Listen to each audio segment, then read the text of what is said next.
Hello, magandang gabi sa inyo lahat. Magandang gabi po sa inyo lahat. Ngayon magbabasa tayo ng comments dun sa video na ginawa natin kagabi, mga kababayan ko. So, I'm proud. Most of you talagang nagko-contribute dun sa pag-debunk. Tsaka pagbigay ng kanya-kanyang opinion. 'Di ba? Maganda 'yon. Marami yung ano. However, meron akong sasagutin na iba, pero I do appreciate yung mga kino-comment nyo na iba, no? Na explanation nyo, 'di ba? So, start tayo. Ang title kasi ng video kagabi, yung sa may school, no? Tapos yung sa may ano, do sa may mga videos na di umano may nakuhanan na ano. May mga natutunan ako dito na oo nga naman, ano na pwede, possible. So ito mga kababayan ko, dito sa unang comment, ito ay si, ano ba name nito ni Sir? Wala, hindi ko mabasa eh. Japanese eh. Ayan o.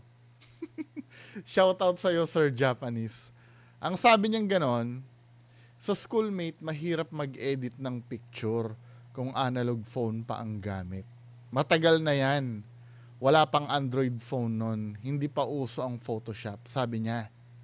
So, yung video kasi, agree naman ako doon, ano? Agree naman ako doon na matagal na yon. Wala pang Android phone nun. Pero hindi naman sinabi na sa Android phone inedit yung picture. 'Di ba? Hindi naman sinabi na sa Android phone inedit yung picture. Yung sinasabi niya na hindi pa uso Photoshop nun, wrong. May Photoshop nun. Yung mga ganyang, kasi yung ang ginamit na cellphone doon, ano bang title nung kagabi? Nakalimutan ko na yung title. Paano kayo mababalikan yung video na yun? Nasa history pa ba yun? Tingnan ko. Ang cellphone na ginamit kasi ay the picture. Yung mga model ng cellphone na ganon ay yun ay 2004-ish or 2005 or 2006. Mga ganon ang cellphone dati. Kasi naalala ko, yung kuya ko, kasi baby pa ako niyan eh, ng mga time na yan eh. 'Di ba? Yung kuya ko noon, nung umattend ng concert ng Linkin Park, yung kuya ko, ano, ang gamit niya 6600. 2004 'yon. Nung dumating ang Linkin Park noon sa Pilipinas. 2004, mga ganon. Now, nung 2004, naalala ko yung kuya ko nagfo-forge ng siyempre, sige, di ba? Hindi naman tayo perfectong tao eh. Hindi naman tayo perfect na tao eh, di ba? Di ba? May mga kalokohan din tayo ng araw. Nagfo-forge po kasi yung kuya ko dati no alam mo yung registration sa school. Nakalagay kasi doon sa pag nag-enroll ka kasi, doon, ewan ko doon sa ibang school sa amin kasi sa Fatima noon, pag nag-enroll ka, hindi, actually hindi ako yung yung kuya ko yon. O sige na, di ba, pag nag-enroll kami sa Fatima dati, nung araw, may registration card na binibigay sa'yo, or parang quotation yata yon. Tama ba? Yung parang papel yon, sino mga nag-aral sa Fatima dyan? I don't know sa ibang school kung ganon, Pero sa Fatima, ganon kasi eh. Ang mangyayari, parang ipapa-assess mo. So, bibigyan ka ng parang form, parang print out na computerized, na nakalagay doon kung magkano yung babayaran mong tuition. Ewan ko kung ganon sa ibang school. Basta ganon sa Fatima eh. May parang quotation doon. Kasi ako pag nagbabayad kasi ako, bad trip ako, cheque yung binibigay sa akin ng tatay ko, check.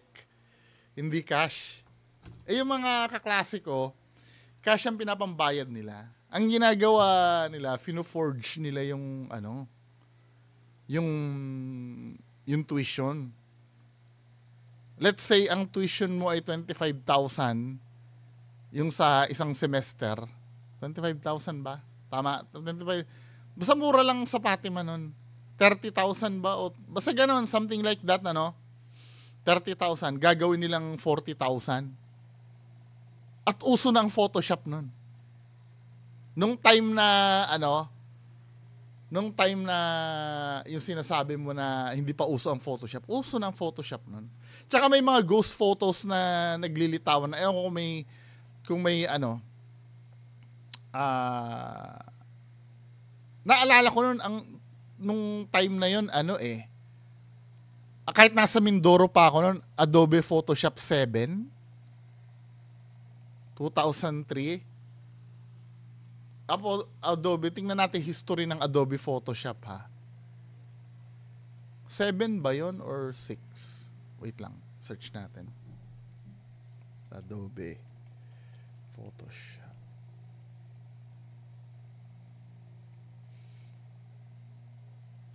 Ito, Wikipedia. Ito, version 1. Yan nga, 1990, 1990 na-release yung Photoshop 1. Ginagamit kasi ito sa sa pag-edit ng dati. Yung mga publishing, yung mga magazines. Kaya meron na talagang Photoshop noon. Pero naging parang commercially available lang ang Photoshop noon. Mga yan around 2000. Yan, naalala ko version 7 ata yung yung gamit namin dati noon. 2002. 'Di ba? Pero hanggang 2004 yan, 7 yata yung gamit ko noon kasi naalala ko noon nakakabili kami ng software sa alam niyo yung Grand Central sa North Mall, Caloocan. Punong-puno ng Pirated City dati ng software yan. Yung mga games, mga PC games, meron yan dati nun. Kaya, nung around that, meron ng Adobe Photoshop nun, nung mga time na yon. May Adobe Photoshop nun. Hindi siya mahirap nun. Kaya dito sa comment ni Sir, sabi niyang ganon, totoo naman yun na wala pang Android phone nun. Pero yung mga Symbian OS, katulad ng mga 7650, 3660, yung 7610 yata yung gamit eh. Tingnan nga natin yung gamit na cellphone nun. Nokia 7610. Kailan ba na-release yan? Ayan 2004 na-release ang 7610. Ito yung ginamit nun, di ba? Yung cellphone na yan. 7610, 2004 na release yan. 'Di ba? Ang ginamit ko sa pang-concert na Linkin Park noon, 6600. Photoshop na 'yon dati. Kaya nga sinasabi ko sa inyo kaya nakakalusot yung mga fake na noon. Walang knowledge masyado sa editing yung mga tao noon. Kaya pag nag-edit ka ng picture dati noon, mapapaniwala nila yung mga tao. 'Di ba? Kasi wala sa scope ng knowledge. Ngayon kasi yung editing na lang kasi ng yung editing na lang, wait lang hanapin ko yung mga early Philippine ghost photo. Kasi yung mga editing yung common na lang yan eh. Common na lang yung mga editing ngayon. Kaya tuloy kahit na sabihin ko sa iyo na may na-capture akong multo, may chance na hindi ka maniniwala dahil may knowledge ka na sa editing. Pero early 2000, mga ganyan, hindi pa ganun ka yan eh. Hindi pa ganun ka, ibig ko sabihin, hindi pa ganun siya kalaganap. Hindi pa ganun siya ka-accessible. Dati yung Photoshop. Kailangang medyo maalam ka sa computer nun. Pero meron na yan. Kaya nga sinasabi ko sa inyo dati, fino-forge namin yung tuition ng ng classmates ko nun. Hati kami dun sa dun sa kickback. Yes, part ng yun eh, part ng pagiging bata ko yun, yung pagiging maloko eh. 'Di ba? May naalala pa ako, 'di ba, nauso yung NBA cards dati. High school ako noon eh. Sabagay, hindi naman ako mahahabol nun, ano.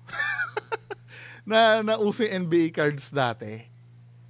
I think yung NBA card na yon si Grant Hill yata yon o Kobe Bryant. Nakalimutan ko na. Ang ginawa ko, nag-imbento ako ng pirma doon sa card. Gamit ang marker. Yung Sharpie.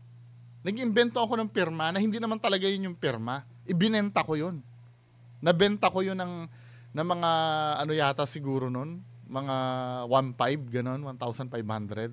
Kasi syempre malaking pera na yung pagbata ka, 'di ba? Yung 1,500 dati nun. Nung in-inspection pa nga yun eh. Tapos binili sa akin na 1.5 nun. 'Di ba? Ano 'yon? Meron na nun dati. Tsaka, yun nga, sinasabi ko, nag-forge na kami dati ng mga ganyan. Ano pa ba yung mga fino-forge namin na yun para kumita? Pero hindi naman nagtagal, hindi ko naman talaga gawain yun. Sabay bawi no? Diba? Yung yung photo editing na, pinagkakitaan ko din yung photo editing na, yung let's say, katabi niya yung artista. Naalala ko nun, ang pinakasikat nun dati si Orlando Bloom eh. Yung Lord of the Rings. Yun ang madalas na pinapa-edit sa akin eh. Nakatabi nila kunyari, di ba? Pupunta sa apartment yung tapos kung sino-sino pa, Metallica. Di ba? Yun yung uso na yun dati nun. Mga ganong panahon, nung na-release yung cellphone na yun. Hindi lang siya accessible. Tsaka madaling maniwala ang tao pagka ginawan mo ng ganun. Anyway, next video, sabi ni Jared Videos, kaya lang Sirby, kung tao pala yan, walang anino kasi dapat nakikita yung anino niya. Balikan nga natin yung yung video na yon. Tama nga naman yun, tama naman yung obserbasyon na yon. Ang sabi niya dito sa scene na to, mga men. 'Di ba? 3, 2, 1, action. So ito 'yun kung kung sakali daw na tao ito, dapat may anino daw dito sa kapis. Tama? Ang iniisip ko kasi diyan, mga kababayan ko. Nung pumunta si Glidel Mercado dito, inferior kasi ang ilaw nito eh. Dito banda rito sa loob eh. Ito, ko lang naman kung mali ako, pwede nyo naman ako i-correct uli. Inferior kasi yung ilaw dito dito sa kabila. Kaya makita mo yung shadow ni Glidel Mercado dito. Ang superior na ilaw yung banda rito. Kasi nga nandito yung camera eh. 'Di ba? Or ang mga ilaw basta ganyan, nandiyan yung camera. Dito sa loob inferior ang camera. Kaya pag nandito yung light source mo, dito banda magka-cast ng shadow. Pati itong mga natatamaan dito kasi may ilaw din 'yan, 'di ba? Tapos hindi siya possible na na may shadow sa loob. For me, kahit may tao diyan sa loob. Magulo ba yung explanation ko? Pero I don't think sa bagay dahil kung superior ang ilaw dito,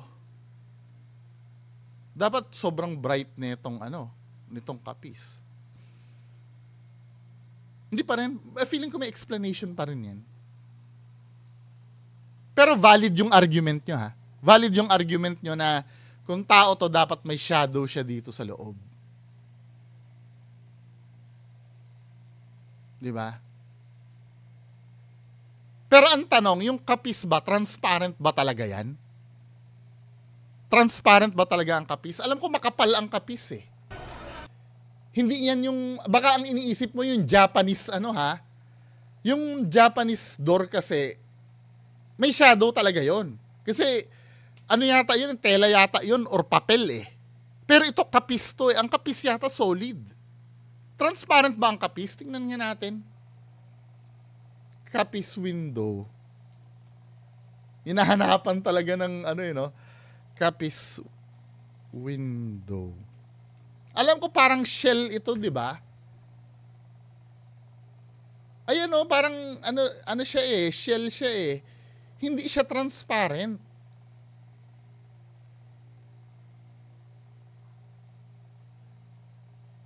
Sa bagay ito, tumatagos din dito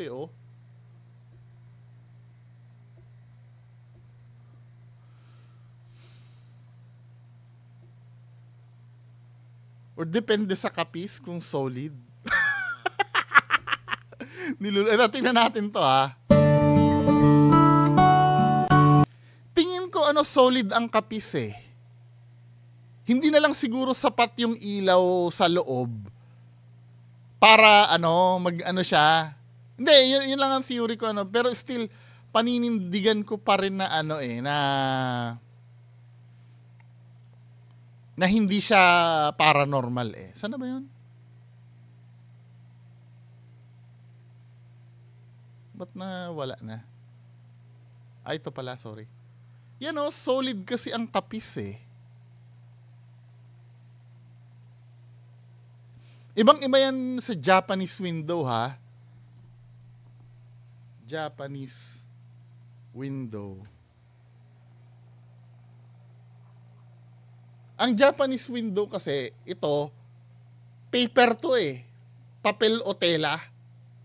'Di ba? Ang kapis kasi solid Pero may mga instance na na tumatagos katulad nito, Katulad nito, may shadow do sa likod. Pero feeling ko weak lang yung lighting sa loob. Or masyado ding bright sa loob para mag-cast siya ng shadow dyan. May ilaw sa loob at may ilaw sa labas. Pero lang sana kung walang ilaw sa labas, sa loob lang may ilaw, magkakas ng shadow yan. Pero may talaga ako may kutob talaga ako na tao to 3, 2, 1, action. Gusto na naman. Wala kang pakialam. Asawa mo. Hindi pwede. Wala akong pakialam. Pagod ako. Ayoko pagtalo. Ay, sa bagay, pumasok siya, may shadow no?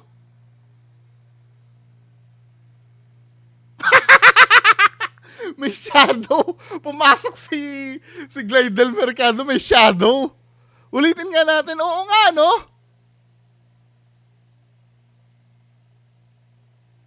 Uy, very good kayo, For the very first time, nanalo kayo ng argument sa akin, Tinan mo. Oo nga, no? 3, 2, 1, action. Gusto na naman. So, Wala sumilip, kang pakialam. Asawa mo. Hindi pwede. Wala akong pakialam. Pagod ako. Ayoko pagtalo. Tapos pagpasok ni hindi. Nung pumasok kasi siya, hindi pa muna nagkakas ng shadow. Pero nung dumating na siya sa distansya, hindi, mukhang panalo ako. Mukhang panalo ako doon sa argument. Kasi itong sumungaw na to na bata kasi, kung mapapansin niyo mga kababayan ko. 3, 2, 1. Diba? Ibig sabihin, medyo iba ang posisyon nitong bata Diba? Sumilip siya, hindi siya nagkakas ng shadow. Tama? So ito yung argument natin na kung yan ay tao, dapat may shadow yan. Pero mga kababayan ko, nung pumasok si Glidel Mercado, Wala kang pakialam. Asawa mo. Hindi pwede. Wala akong pakialam. Pagod ako. Ayoko pagtalo. Nung pumasok siya, wala siyang shadow. Kasi may certain spot siguro dyan na na-overwhelm ng ilaw ito. Diba? So, ibig sabihin, multo din ba si Glidel Mercado? Nag-cast na lang siya ng shadow nung may specific distance na siyang naabot. Biglang gumano na. Papagano na yung ilaw siguro dyan sa taas, nasa taas. Yung ilaw sa taas.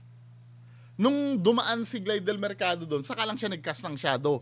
Pero kung ikaw ay nandun lang sa ibaba ng ilaw, hindi ka magka-cast ng shadow. Kasi ang ilaw dito, feeling ko, nasa ceiling ang ilaw nito. Tama?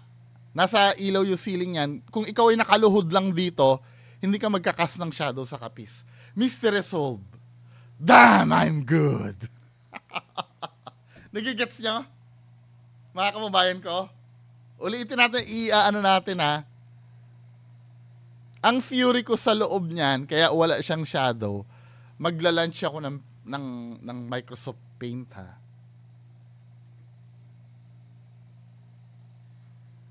Pero maganda ito na-exercise yung utak natin. 'Di ba? So ito yung parang pader. Ito yung kapis na window yan. Ay sorry. Paano ba? Ito yung kapis window ano. Then supposed to be ang suspect natin ay nandito nakaluhod. 'Di ba? Tapos sumisilip siya diyan. Now, nandito yung feeling ko nandito yung ilaw yung light source na naka-shine diyan. Kaya kahit pa sabihin mo na na nandito ito na sumilip, yung ilaw niya kasi nandito nagsi-shine Ito yung kapis, hindi mo makita ang shadow niya. Kaya kahit sumilip siya, proven niya nung pumasok kasi si Glide del Mercado. Ito si Glide del Mercado, 'di ba? Pumasok siya dito, hindi siya nag-cast ng shadow dito sa kapis. Siguro nung nadaan siya dito sa tapat ng ng light source, medyo nabawasan yung light source. Doon na nagkaroon ng cast ng shadow. Nagigets niyo na? Kaya kung mapapansin niyo, yung shadow niya dito tabingi Sana ba 'yon? Tabingi yung shadow niya dito, men Tingnan mo ha. Pagpasok niya, 'di ba? Wala kang pakialam. Asa mo? Hindi pwede. Tsaka may ilaw din dito sa harap Wala akong pakialam. Pagod ako. Ayoko pagtalo. Pagpasok nga, wala siya shadow sa loob. 'Di ba? Now, pag tama niyo doon sa ilaw, papaganon yung ilaw niya, patumba yung niya Pag ganun yung shadow niya, ibig sabihin sa taas yung Ngayon, sige, i-challenge nyo pa yung i-challenge nyo pa. Wala namang problema mga kababayan ko. I-challenge nyo pa yung logic ng sinasabi ko. Mas gusto ko po yun. 'Di ba? Kasi ako talaga ipipilit ko talagang hindi tumulto 'Di ba? Anyway, pagpatuloy tayo sa comment ng iba. Very good very good kayo. Yung mga tao na I'm so proud of you. Pakiramdam ko dyan, sir, mga usisero lang yan na gusto makita yung shoot ng acting or makakita ng artista. Ganyan din kami dati nung nagtatalent kami. Lalo na idol mo yung mga artista. O pwede. Ito, sabi ni Kopi ko, may friction na nagaganap dyan kung bakit tumatayo yung buhok. Ito ngayon ko lang na-realize to. Yung static. 'Di ba? May nagsabi din dito si Ma'am Karen JV Oo, may point nga naman to. Yan may friction na nagaganap diyan kung bakit tumatayo yung buhok. Meron nga dito sa bansa natin, parang sa KMJS ko ata napanood 'yon. Probinsya niya sa tabing dagat na kapag nagpunta ka roon nagtatayuan yung mga hibla ng buhok mo. Kaya lang basahin din natin itong sinabi ni Ma'am Karen. Static lang yan, umaangat ang buhok niya, maaaring yung microphone medyo malapit sa ulo niya. Nangyari sa akin yan kapag nadidikit or nalalapit ako sa isang bagay, minsan nga nakukuryente ako lalo na sobrang dry ang kamay ko. Yes, naiintindihan ko yon. Pero ang pagkakaalam ko tingnan nga natin ang effect ng static. Bulto ba talagang umakyat ng static pagka Alam ko hibla-hibla eh. Tingnan nga natin. Static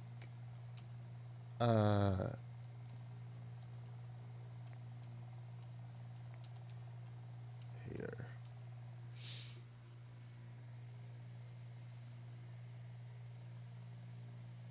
Pwede, ano? Pero lahat ito tumatayo.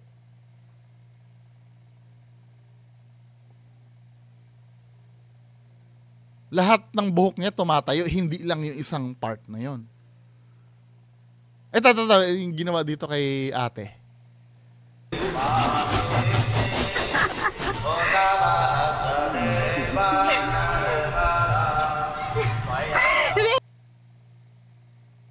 Pwede, ano? Pwede siguro. 考一時仔都債咯。 Ito, static electricity din to eh. Pwede. Malay mo, no? Ganun ba makapag-produce ng ano ang microphone? Yung boom mic? Kasi yun ang theory ni Ma'am Karen eh, yung boom mic daw eh. Yan ang ginagawa ng static electricity, oh. Lahat ng buhok mo. Hindi yung isang part lang na yan.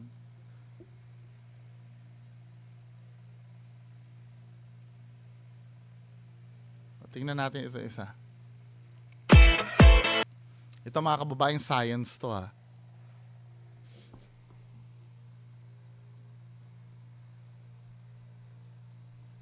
Irarab daw yung balloon.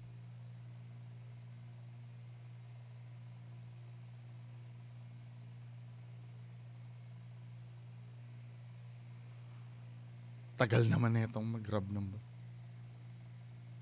Ito kailangan idikit mo eh. Weak yung ano niya.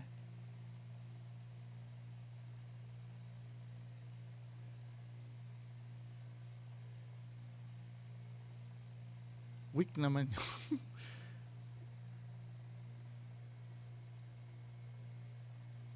Siguro need natin na may magandang mag-e-explain ano.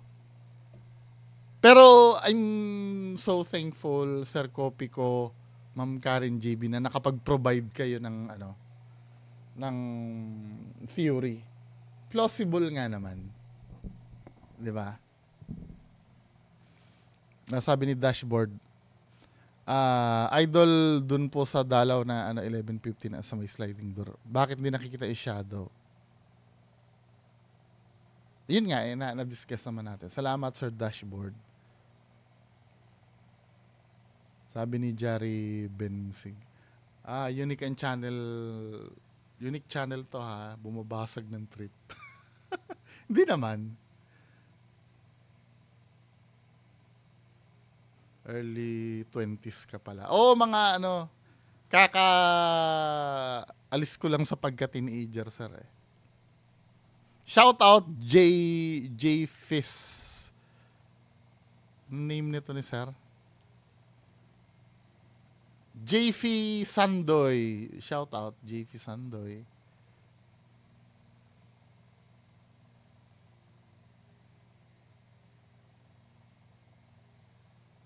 Sa bagay, ang tagal ng ano daw, tagal ng panahon yung school na yan tulad ng Santo Tomas, kapanahonan pa na Rizal.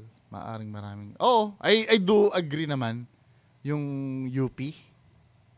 May mga ano diyan, may mga sabi nga ng iba, may nag-aaral pa nga daw na Encanto dyan eh.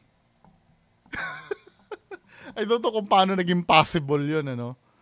Yung may address daw na binibigay tapos hindi nila mapuntahan yung address. 'Di ba?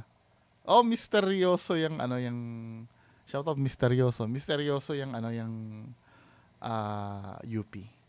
Sabi gano'n ni Sentro, kahit gaano ka skeptic, mapapatakip ka pa rin talaga ng mata.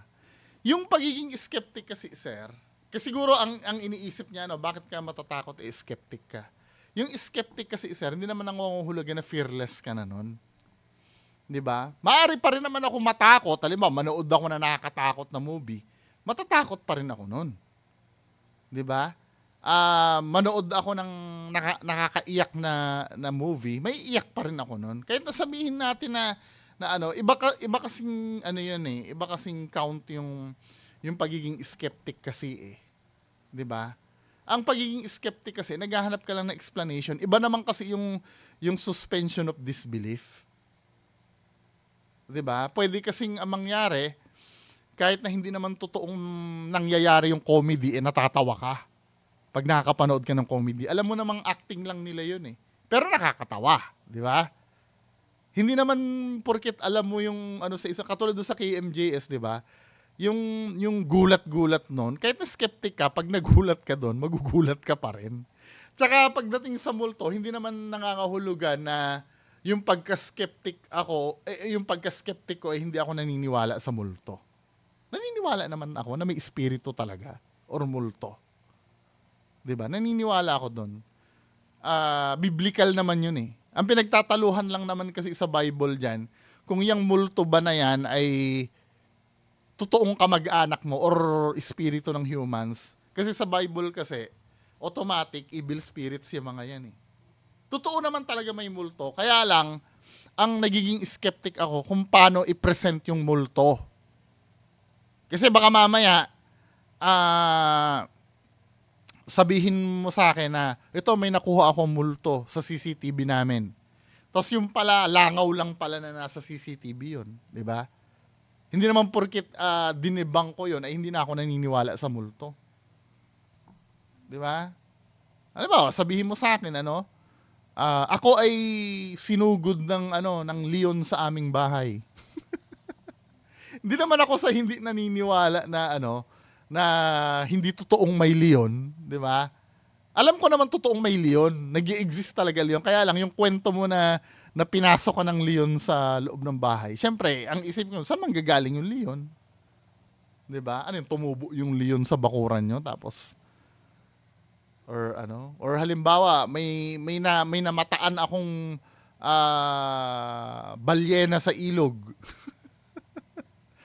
Diba? Totoo namang may balyena. Pero paano mo nasabing may balyena sa ilog? Mabubuhay ba ang balyena sa ilog? Kaya ba yung katawan ng balyena sa ilog?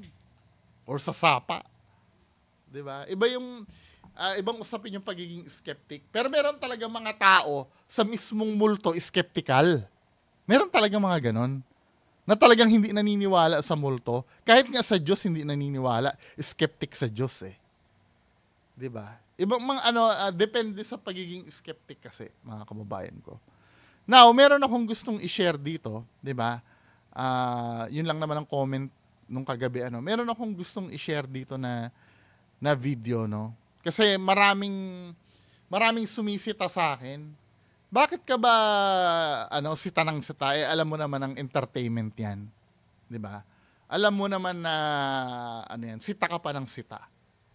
Diba? Unang-una, hindi naman kasi nila inaamin na pang-uulol yung ginagawa nila. Diba? Bibigyan ko kayo ng example, mga kababayan ko. Kasi mayroong mga tao na sinasabi na, kaya nga content, diba? Ang pagkakaintindi ng mga bobo sa word na content, pwede ka na mag-imbento ng kahit na ano. Kaya nga content, diba?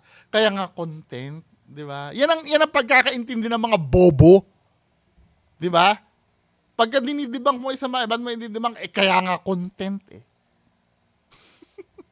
So, ang pagkakaintindi na, when you say content, okay lang yon na peke.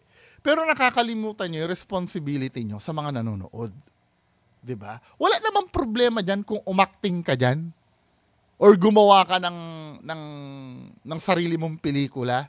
As long as na dinideklara mo na ito ay itong film na to ay ginawa namin para ma-entertain kayo, 'di ba? Katulad nung may mga gumagawa ng ng mga short films sa YouTube eh. 'Di ba? Does it mean ba na kailangan i-debunk mo 'yon? No. Kasi itong mga peking ghost hunter na to, mga kababayan ko, ginagawa nila 'yan para lukuhin talaga kayo. Para papaniwalain talaga kayo na totoo yung ginagawa nila. Wala silang responsibilidad doon sa ginagawa nila. As long as na makapagpadala kayo ng pera, okay lang sana ganito papadalan nyo ng pera, sa bagay, labas ako dyan dahil kung magpauto kayo dyan, wala naman sa akin problema din yun. Kaya lang, may mga tao kasi na kaya sila nagpapadala, ay akala nila, totoo yun na papanood nila. Then pag nalaman nilang fake, saka sila magagalit. 'Di ba? For example, ganito okay lang naman kung halimbawa, ang ganda-ganda ng movie na ginawa mo, natuwa ako. O ito yung tip ha. 'Di ba? Nalibang ako sa movie mo. Pero ibang-iba kasi yun dun sa, ito bibigyan kita ng pera, explorean mo nga yon yung lugar na yon. Tapos ang gagawin lang doon sa lugar na yon, mag-iimbento lang ng niya. Nasasabihin nyo naman, ano bang pakialam mo doon pera mo ba yon? Hindi lang kasi pera doon yung naluloko eh. Pati yung mga nagsiseryoso sa ghost hunting kasi nadadamay. So kapag yun ay na-booking, tandaan mo, hindi naman nila ina-identify yung sarili nila as iba sa mga regular na ghost hunters eh. Tama? Ang paintindi nila sa tao ay lihitimo silang ghost hunters. So pag anong nangyari, pag naging peke yan, peke na lahat yan. Nagigets nyo ba ibig ko sabihin? Mga kababayan ko? Pagdating sa manggagamot, may mga manggagamot tayong kaibigan dyan. Shout out kay Jan Sebas ba? Tama ba yun ni mo, sir? Diba? Manggagamot din yun, Shout out sa mga kaibigan natin manggagamot dyan. Paano kung may peking manggagamot dyan na umiepal-epal sa, sa YouTube? Pagtatanggol nyo rin ba na for the content yon? Diba? O pagka tinanggap na ng tao yung bobong logic nyo na for the content yung pagpapanggap ng mga peking manggagamot, paano yung mga ibang lehitimong nanggagamot? Yun din na iisipin nyo, for the content na rin yan. Diba? Yun na hindi nyo kasi naiintindihan. Ang iniintindi nyo lang sarili nyo. Wala namang problema, sa totoo lang, walang problema yung ginagawa as long as dinideklara nila. Pero doon kasi sila kumikita sa pag-uuto ng mga tao na totoo yung ginagawa nila. For example, ganito mga kababayan ko, bibigyan ko kayo ng isang example. Ito may nahuli May nahuli sa SLEX, isang vlogger. 'Di ba? Na nagpapanggap din. Ito vlogger na pumasok daw sa SLEX. Pakinggan natin. Expressway tayo with 250cc. Tingnan natin kung makakapasok tayo. So, ang sabi niya dito, may motor daw siya na 250cc. Tama? 250cc yung motor niya. May below the limit yun nung cc na pwede na dumaan sa expressway Tama? Ngayon, inulul niya yung mga tao. Nagfe-flex siya na titingnan natin na kung makakalusot na 250cc yung dadaan sa sa SLEX. Yun ang pinalitaw niya sa mga tao. O manood tayo. Mission passed. Ganyan ipinagmalaki ng rider at content creator na ito sa kanyang vlog ang kanyang pagpasok sa South Luzon Expressway o SLEX noong nakaraang Sabado, sakay ng umano'y 250cc na motorsiklo. Yan ay kahit tanging mga motorsiklong may engine displacement na 400cc. 400cc ang pwede sa sa expressway. Kini-claim niya 250cc lang daw ang motor niya, nakapasok siya doon. For the content, di ba? O, pakinggan nyo. Taas ang pwedeng gumamit ng expressway. Naghain na ng show cause order ang Land Transportation Office laban sa rider at itinakda na sa Lunes ang hearing kaugnay dito. We cannot tolerate itong mga violations na ganito kasi delikado po yan. Diba? Bakit sila nababahala? For the content lang yon. Diba? Bakit sila nababahala doon? Kasi pwede kasing gayahin yan ng mga ibang kamote. O nakakapasok naman pala ang 250cc Di kami baka makalusot din. O di ba? Mag-wiggle, at you lose control, ma-aksidente pa kayo or worse, matamaan yung ibang sasakyan at pare-pareho lang kayo ma-aksidente. Ayon kay Mendoza, maaaring masuspinde ang lisensya ng rider. Pero binatikos rin ng LTO ang pamunuan ng expressway dahil sa kanila umanong posibleng kapabayaan. Kasi may guard nun eh. Dapat nakita na nila, ito hindi pwede pumasok. Kung nakakaya, kung hindi nyo kaya, sabihin nyo sa amin, tatanggalin namin yung deputization nyo at kami na magbabando dyan. Sabi ni Mendoza, kasama nilang ipatatawag sa Lunes ang toll operator at head ng security nito. Pero Diba? sa panayam sa Ang ABS-CBN dami na damay, ano? Dahil sa for the content, ano? News, sinabi ng rider at content creator na handa umano siyang humarap sa mga otoridad. Kwento ni alias Selmar, wala naman siyang nilabag na batas dahil anya, 400cc talaga ang dalang motor. Ang pagkakamali ko, syempre bilang vlogger tayo, kailangan natin ng content. Diba? Nagsinungaling siya! 400cc pala talaga yung motor niya. Ang pagkakamali ko, syempre, bilang vlogger tayo, 'di ba? Yan kasi ang yan kasi ang sinisiksik sa utak nyo. Nakakalimutan nyo ng responsable nyo bilang bilang vlogger. Naiintindihan nyo na kung bakit kailangan i-debunk yung mga ganitong kabobong vlogger? Di ba? O, ang sabi niya dito, Ang pagkakamali ko, syempre bilang vlogger tayo, kailangan natin ng content. di ba? Dinahilan niya yung pagiging vlogger niya kasi kailangan nga daw ng content. So, hindi ko naman alam na mag-trending yung video. Sinabi ko doon na 250cc yung dala ko kahit hindi naman. Nag-isisi po tayo dahil yun nga, mali nga yun eh. Mali yung ginawa ko na yun na maaaring gayahin ng iba. Di ba? Nakikita mo yon?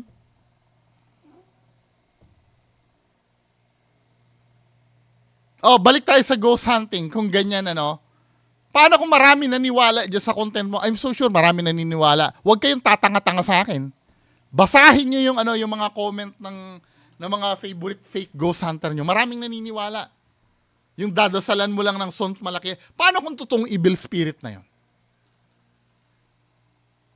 Sasabihin lang pala daw ni Kuya Red, malaki libas lang. Yan din na sinasabi sa akin ni Sir Ed eh. Paano pag totoo na? O let's say halimbawa, ako kahit hindi ako naniniwala sa aswang, let's say totoong may aswang.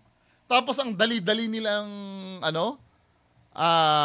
dali-dali nilang puksain yung aswang. Meron nga may time pa dyan yung bago pa nga ako ang ginagawa nila, naglalagay sila ng holy water di umano dun sa water gun nila. Yan sila 88, ganyan. Naglalagay ng holy water sa water gun yan. Tapos pinagbabaril yung mga, kulto ba yun o aswang? Sa sobrang tanga ng mga nanonood silang maniwala. Let's say may totoong aswang na talaga, ganun ang ginawa. Mapapahamak sila dun. Ito pa yung nangyayari, sa sobrang pagpapanggap nila, na totoo, napunta sila sa mainstream media.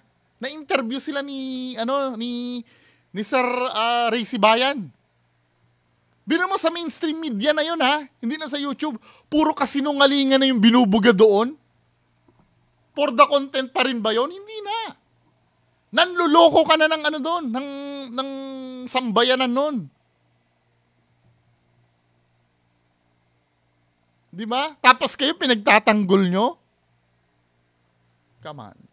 Ginagawa nyo naman tanga yung sarili nyo. Nakiusap din ang LTO sa iba pang vlogger at influencer na maging responsable sa mga nilalabas na content para hindi makapahamak ng kapwa. Correct. Diba? Correct. Andrea Taguines, ABS-CBN. You see mga kababayan ko, ang pagiging vlogger ay hindi lang ito may maipalabas ka Kahit wala man lang matutunan doon sa video mo, syempre, let's say ang habol nyo, gusto lang namin ay entertain kami. Pero i-make sure nyo talaga na entertainment lang talaga yung habol nyo. Ang nangyayari kasi niloloko nyo yung sarili nyo Pag nabubuking yung idol nyo, for entertain. Katulad nito, Katulad nito mga kababayan ko. May nag-PM sa akin Ipapakita ko sa inyo yung PM nito. Sana hindi makita yung ni ma'am. Paano ko ba to?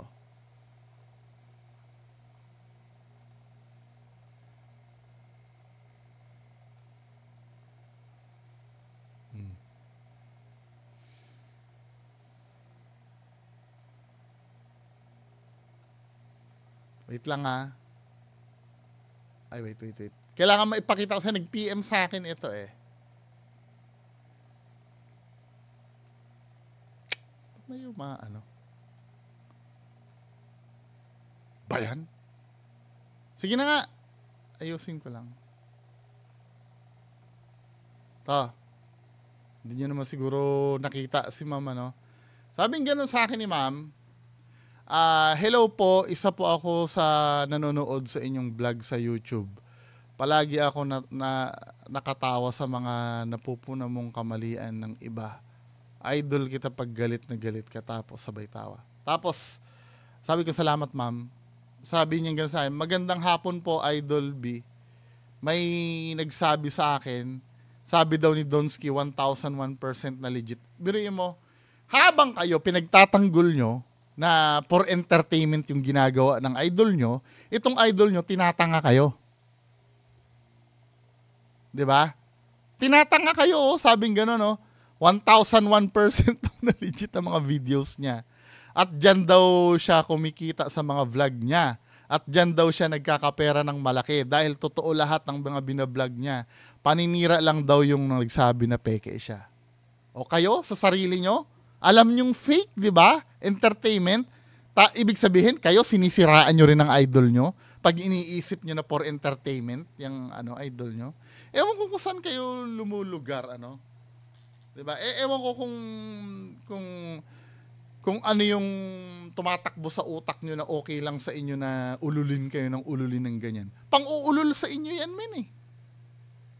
Tama? Yung ganyan. Pero don't get me wrong ha, bahala kayo dyan. Kung gusto nyong suporta, hindi ko kayo pipigilan. Kung ako nga, ini-encourage ko pa kayo, lagi ko sinasabi dito, magpadala kayo na magpadala ng pera dyan eh. Mas maganda eh. Diba? Kaysa yung pupunta kayo sa akin dito, aawayin nyo ako, magpadala na lang kayo ng pera dyan para lalong yumaman yung idol nyo. Mas maganda yon. Sa totoo lang, sinasabi nila, sinisiraan mo para bumagsak. No! Gusto ko sumikat yan. Pag sumikat yan, tandaan nyo sa akin, hindi lang Bungo TV ang magkikriticize dyan. Pag sumikat yan. Akala nyo, makakaganda sa idol nyo yon? Nasisikat yan? Diba? Kung akong papipiliin ngayon, gusto ko talaga sikat na sikat yan eh. Pag yan ay naisalang sa yung mayat-maya tinatapik yan ng mga sikat na vloggers, na mga debunker, sila Nico David, sila Real Talk Darbs. Tingnan natin kung saan pupunta yung idol nyo na yan. 'Di ba? Hindi pa kayo thankful na ako lang ang nakakapansin sa idol nyo? Ay, di okay lang. Kung akong papipiliin, talagang aanuhin ko yan na maging sikat pa yan. 'Di ba? Bitin nga yung actually naki-MJS yan si Sir Donsky, 'di ba? Doon sa biringan niya, hindi nyo nga pinakinggan yung explanation ng pulis doon na dinibunk siya eh. Na yun ay ilaw lamang sa mga kabahayan na malapit doon. 'Di ba? Anyway, mga kababayan ko, basta kayo, kung ano man ang mangyari diyan, wala namang problema eh. Kung mas gusto ko bang bumagsak yan, mas gusto ko sumikat yan. Mas marami ang makakapanood diyan. 'Di ba? Gusto ko nga mag-trending yan eh. Yung mga videos niyan. At malaman nyo kung paano kayo katanga na nagtatanggol dyan. Anyway, mga kababayan ko, yan lang po muna. Maraming salamat. Bye-bye.